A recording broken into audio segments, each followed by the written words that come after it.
Hello, DBMS এর এই video টিউটোরিয়ালে সবাইকে স্বাগত। আমরা এর আগে যখন ডেটাবেস ম্যানেজমেন্ট সিস্টেমের ইতিহাস সম্পর্কে আলোচনা করছিলাম, যার ভিডিওর লিংক ডেসক্রিপশনে দেওয়া আছে, সেখান থেকে চেক করে নেওয়া যেতে পারে।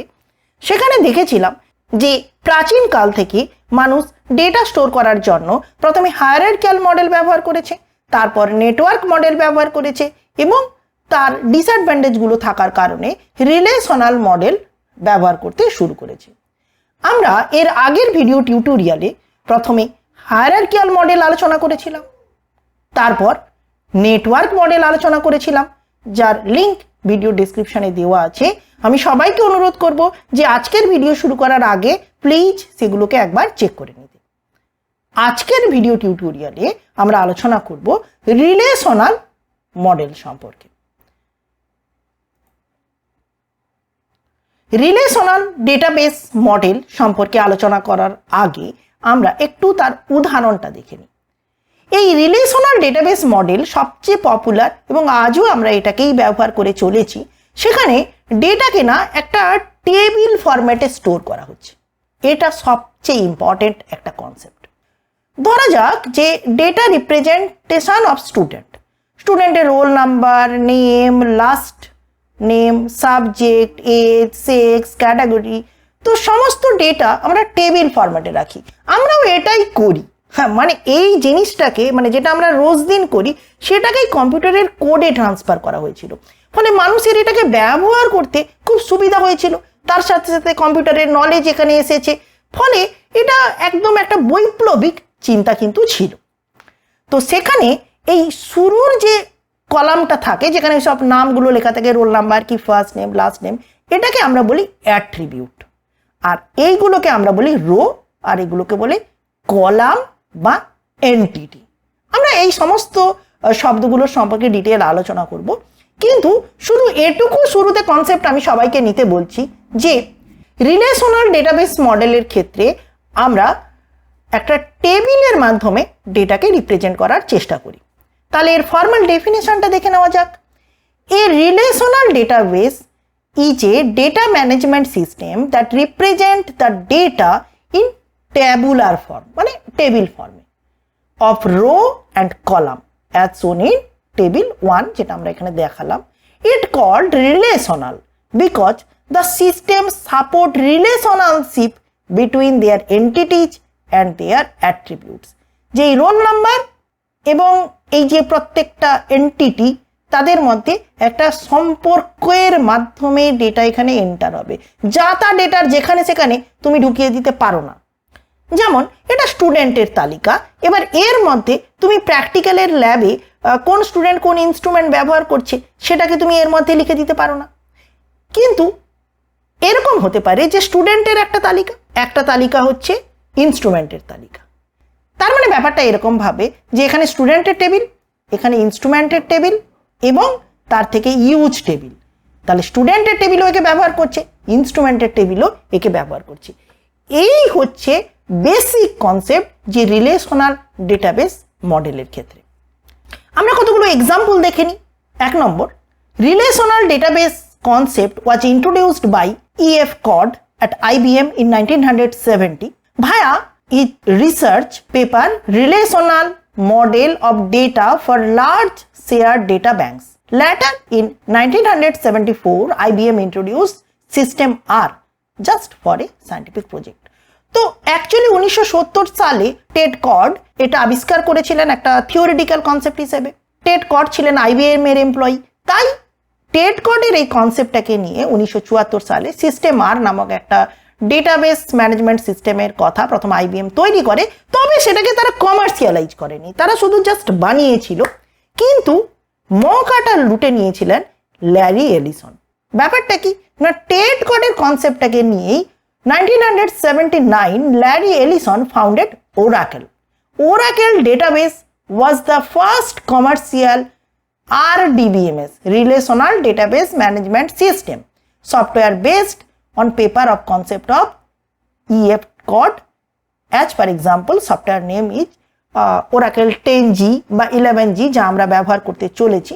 এছাড়াও যেমন MySQL, কিন্তু Oracle 10G বা 11G কিছুটা তো ফ্রি ঠিকই, আমরা যেটা পড়াশোনার পারপাসে ব্যবহার করব সেটা ফ্রি, কিন্তু সেটাকে সিকিউরিটির পারপাসে যদি দেখো তাহলে সেটা মোটেও ভালো নয়।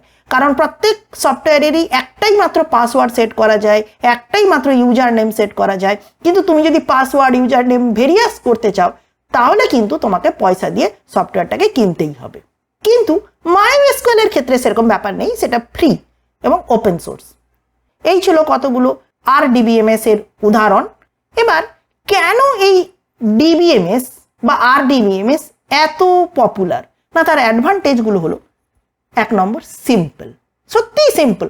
আমরা টেবিলের আকারে ডেটা খাতায় লিখে রাখি, সেটা কম্পিউটারের পর্দায় আমরা একটা ম্যাথমেটিক্যাল অপারেশনের মাধ্যমে স্টোর করতে পারবো। It freeze the designer or user from the actual physical data stored details. This allows them to concentrate on the logical view of the database. অর্থাৎ ডেটাবেস সিস্টেমের ভেতরে কি কোড লেখা আছে, সে ডেটাগুলোকে নিয়ে কোন ফাইলের মধ্যে স্টোর করছে, সেগুলো নিয়ে ডেটা যে এন্ট্রি করছে তাকে কোনো ভাবতে হবে না। সে শুধু ভাববে যে যে ডেটাগুলোকে সে কম্পিউটারের মধ্যে ঢোকাচ্ছে তাদের মধ্যে লজিক্যালি কি রিলেশন আছে, শুধু সেটুকুর উপরে সে ফোকাস করবে। ফলে ডেটা স্টোর করার উপরে সে কিন্তু মনোযোগ দিল, কিন্তু ডেটা কোথায় স্টোর হচ্ছে তা সে নিয়ে তাকে মাথা ব্যথা করতেই হবে না। Next point, unlike hierarchical and network model, this relational model not suffer from insert, delete, update anomalies. মানে হায়ারার্কিয়াল মডেল বা নেটওয়ার্ক মডেলে ডেটা আপডেট, ইনসার্ট, ডিলিট করতে গেলে অনেক রকম জায়গায় পরিবর্তন করার দরকার পড়তো, কিন্তু এখানে তা নয়। এক জায়গায় তুমি ডেটা ইনসার্ট করে দাও, যেখানে যেখানে পরিবর্তন হওয়ার সেটা আপনা আপনিই হয়ে যাবে, কারণ প্রত্যেক ডেটা টেবিলের সঙ্গে একটা রিলেশন ম্যাথমেটিক্যালি আগে থেকে তুমি সেট করে রেখেছো। তাই the retrieval operation is very simple and systematic. Third point, structural independence. Relational model does not opened on navigational data access system. So changes in the database structure do not affect the data access. মানে ধরো তোমার মনে হলো যে ডেটাবেসে যে টেবিলে ডেটাগুলো আছে সেগুলোকে একটু তুমি টেবিলের কলাম বাড়াবে, একটু রো বাড়াবে, একটু ধরো টেবিলের নাম তুমি কিছু আলাদা চেঞ্জ করতে পারো, ডেটার উপরে তার কোনো প্রভাব পড়বে না। অর্থাৎ স্ট্রাকচার চেঞ্জ করলেও ডেটা যে অ্যাকচুয়াল ভ্যালু তার উপরে কোনো প্রভাব পড়বে না। Fourth point, easier design, implementation, maintenance and uses. মানে তুমি যখন অ্যাকচুয়ালি এসকিউএলটা শিখবে, প্র্যাকটিক্যালি শিখবে, তখন তুমি দেখবে যে কত এটা ইজি, ইমপ্লিমেন্ট করা ইজি, মেনটেনেন্স করা ইজি, জাস্ট তুমি ডেটা পুট করো আর ও টেবিলে স্টোর হয়ে যাবে। Fifth point, better query capability. হাজার হাজার ডেটা আছে, তার মধ্যে থেকে অ্যাকচুয়াল ডেটা তোমাকে খুঁজতে হবে। যেমন ধরো তোমার স্কুল বা কলেজে স্টুডেন্টের ডেটাবেস আছে, তার মধ্যে থেকে এস নাম দিয়ে যে সমস্ত স্টুডেন্ট সবার আমি খুঁজতে চাইছি, তাহলে আলাদা আলাদা ডিপার্টমেন্টে, আলাদা আলাদা সেকশানে, আলাদা আলাদা ধরো ইয়ারে তারা পড়াশুনো করে। তা সত্ত্বেও আলাদা আলাদা টেবিলে থাকলেও একটা মাত্র কোয়ারি তুমি ব্যবহার করবে আর সমস্ত ডেটা তোমার কাছে একসঙ্গে অ্যাক্সেস হয়ে যাবে। ফলে কোয়ারিটা খুব সুবিধাজনক। কেন কোয়ারিটা সুবিধাজনক বলো তো? না, এই কারণে সুবিধাজনক যে in relational database model, 4th generation language SQL is used. So SQL helps to find data according to queries. এটা আমরা আলোচনা করব, প্র্যাকটিক্যালিও করব। 6, স্কেলেবিলিটি। স্কেলেবিলিটি মানে হচ্ছে যে স্কেল বড় করো, যত খুশি ডেটা তুমি স্টোর করতে পারো, কোনো প্রবলেম নেই। তোমার স্টোরেজ মেমোরি যদি ঠিক থাকে তাহলে ডেটা স্টোর হয়ে যাবে, লজিক্যালি স্টোর হয়ে যাবে। It can handle any amount of quantities of data in a uniformly. এবার একটা প্রশ্ন, যে আমরা 1970-এর রিলেশনাল মডেল সম্পর্কে আলোচনা করছি, বা আর একটু এগিয়ে এসো, চলো 80 পর্যন্ত, এটা খুবই সুবিধাজনক হয়েছে RDBMS। কিন্তু তারপরেও তো object oriented database management system, Java, XML এই সমস্ত জিনিসগুলো এসছে। তাহলে RDBMS এর কি ডিসঅ্যাডভান্টেজ নেই? ডিসঅ্যাডভান্টেজ অবশ্যই আছে, কিন্তু যে বিষয় আমরা শুরু করতে চলেছি তার ডিসঅ্যাডভান্টেজটা কি শুরুতেই আলোচনা করে নেওয়াটা যুক্তিযুক্ত? চলোই আমরা আরেকটু আর ডিবিএমএস সম্পর্কে আলোচনা করি, শিখি এটাকে কেমন কাজ করে, তারপরে নয় আমরা নিজেরাই খুঁজে নেব যে ডিসঅ্যাডভান্টেজগুলো কি। তাহলে এই ছিল আর ডিবিএমএস বা শুধু ডিবিএমএস সম্পর্কে বেসিক কিছু ইন্ট্রোডাক্টরি আলোচনা। Thank you.